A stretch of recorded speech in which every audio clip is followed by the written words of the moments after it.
네, 안녕하십니까. 네, 더불어민주당 우리 원내대표 김병기입니다. 국정감사와 에이펙 정상회의 기간 취재에 힘써주신 언론인 여러분께 우선 진심으로 감사드립니다. 울산 화력발전소 붕괴 사고로 돌아가신 노동자 여러분의 명복을 빕니다. 유가족께 깊은 위로의 마음을 전하며 소방 관계자 여러분께서는 끝까지 최선을 다해달라는 당부를 드립니다. 정권 교체 후 첫 국정감사가 끝났습니다. 국익 최우선 국감, 내란 청산 국감, 민생 회복 국감을 목표로 모든 것을 쏟아부었던 한 달이었습니다. 민주당은 국익과 국민을 최우선에 뒀습니다. 한미 관세 협상과 에이펙 정상회의 같은 외교 경제 현안은 범정부 차원에서 철저히 점검했습니다. 캄보디아 보이스피싱, 산업재해 같은 국민의 생명과 안전 문제는 대책을 더하여 해결 방안을 마련했습니다. 통신사 해킹, 금융사 정보 유출, 국정자원센터 화재와 같은 국민 불안 사안에 대해서도 즉각 대응했습니다. 통신사기 피해 환급법 등 국민 편의를 위한 실질적 입법을 추진 중입니다. 이번 국감은 내란의 전모를 밝히고 국정농단의 민낯을 드러낸 국감이었습니다.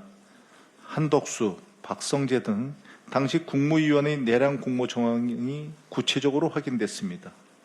사법부의 대선 개입 의혹, 계엄 동조 등을 따지고 많은 국민께서 사법부에 가지고 계시는 불신과 불안을 대변했습니다. 특히 김건희의 국보농단 의혹, 검찰의 기획수사와 조작 정황까지 국민 앞에 낱낱이 공개한 국정감사였습니다.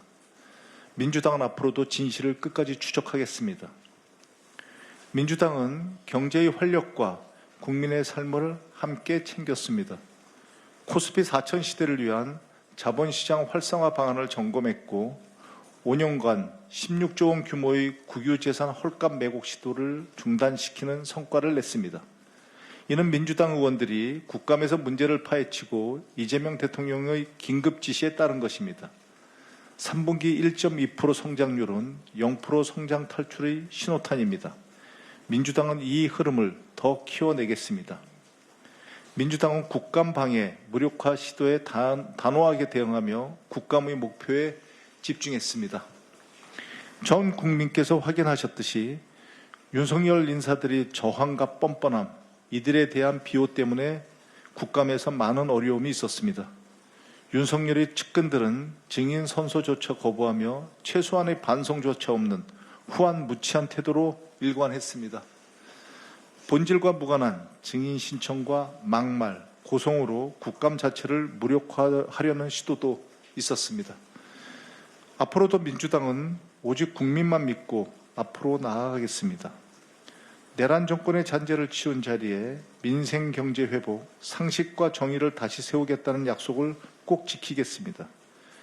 오늘 이 자리를 빌려 국정감사의 성과를 만들어주신 민주당 의원님들과 보좌진, 그리고 당직자 여러분께 다시 한번 감사드립니다. 피감기관의 관계자 여러분께도 수고하셨다는 말씀 드립니다. 각 상임위원회별로 예산 심사가 진행되고 있습니다. 2026년 예산안 심사는 무엇보다 국민의 삶과 미래를 최우선 순위에 두어야 합니다. 이재명 정부 첫 번째 예산안은 대한민국을 회복과 성장으로 이끌기 위한 예산입니다. 내란 극복, 국제 통상 질서 대응 등 대내외 복합 위기 극복을 위해 재정 측면에서 적극적 역할이 요구됩니다. 지역 소멸, 저출생 고령화 대응, 그리고 AI, R&D 등 혁신을 통한 성장 동력 확보를 위해 재정의 역할이 중요합니다. 이번 예산안은 단순히 투자를 늘리는 것이 아닌 그 투자가 어떤 변화를 만들어낼지에 신경을 썼습니다. 역대 최대 수준인 27조 원 규모 구조 조정액을 핵심 과제에 재투자하여 성장 중심 예산 배분 체제를 본격화합니다. 지방과 현장 중심 재정 운영 원칙을 도입해 아동수당 노인 일자리 등 7개 주요 재정사업의 인구 감소, 지역 낙후 등을 고려합니다. 지자체가 자율적으로 편성, 설계할 수 있는 포괄 보조 규모도 10조 6천억 원으로 약 3배 확대할 예정입니다. 지난주에 예결위 차원의 공청회와 종합정책 질의를 마쳤습니다.